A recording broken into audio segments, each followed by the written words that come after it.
दक्षिण अफ्रीका में पिछले साल नवंबर में कोरोना वायरस के ओमिक्रॉन वेरिएंट का पहला मामला सामने आया था। इसकी वजह से दक्षिण अफ्रीका में केस भी तेजी से बढ़े थे।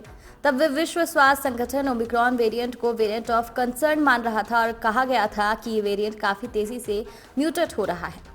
इससे दुनिया भर में फिर से कोरोना फैल सकता है। इसका कारण यह है कि ओमिक्रॉन के ही दो नए सब वेरिएंट BA.4 और BA.5 के मामले भारत में आए। तमिलनाडु में एक महिला में ओमिक्रॉन के सब वेरिएंट BA.4 की पुष्टि हुई। इस महिला की कोई ट्रैवल हिस्ट्री नहीं मिली, जिससे ये भी आशंका जताई जा रही है कि इस वेरिएंट के देश में कई मामले हो सकते हैं। महिला में संक्रमण के हल्के लक्षण ही देखने को मिले हैं। ओमिक्रॉन के एक और सब वेरिएंट BA.5 का केस भी देश में सामने आया।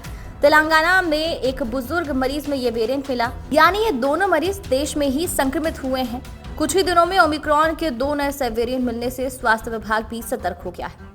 नए वेरिएंट के मामलों के आने के बाद अब इस बात की आशंका भी है कि क्या इससे कोई नई लहर आ सकती है। ये नए वेरिएंट खतरनाक होंगे और ओमिक्रॉन की तरह ही हल्के लक्षण वाले साबित होंगे। बुजुर्ग और पुरानी बीमारी के मरीज रहे सतर्क। एक्सपर्ट्स मानते हैं कि देश में इन सब वेरिएंट से कोई बड़ा खतरा होने की आशंका नहीं है। इसकी दो वजह है। पहले की तीसरी लहर के दौरान देश भर में ओमिक्रॉन वेरिएंट फैला था।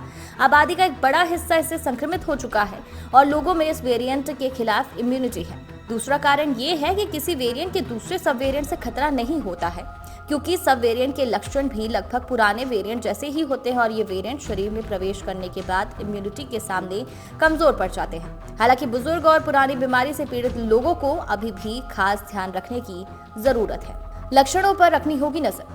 Covid expert doctor Yudhvir Singh का कहना है कि जिन इलाकों में इन वेरिएंट के केस आए हैं, वहां लोगों में कोरोना के लक्षणों पर नजर रखनी होगी। ये देखना होगा कि जो लोग अब संक्रमित हो रहे हैं उनमें कोई गंभीर लक्षण तो नहीं आ रहे या अचानक से संक्रमितों की संख्या और हॉस्पिटलाइजेशन तो नहीं बढ़ रहा। अगर ऐसा हुआ तो इसका मतलब होगा कि ये नए वेरिएंट का प्रभाव है। ऐसे में कुछ सख्त कदम उठाने होंगे। लेकिन अगर संक्रमितों में कुछ लक्षण वायरल की तरह ही होते हैं और लोग 3 से 4 दिन में रिकवर भी हो जाते हैं, तो माने कि ये नया सब वेरिएंट पुराने ओमिक्रॉन की तरह ही है। जिस हिसाब से ओमिक्रॉन के पैटर्न को देखा गया है, उसको देखते हुए अब लगता है कि इस वेरिएंट के सभी अन्य सब वेरिएंट किसी सामान्य वायरल की तरह ही होंगे और इससे केस बढ़ने का खतरा नहीं होगा।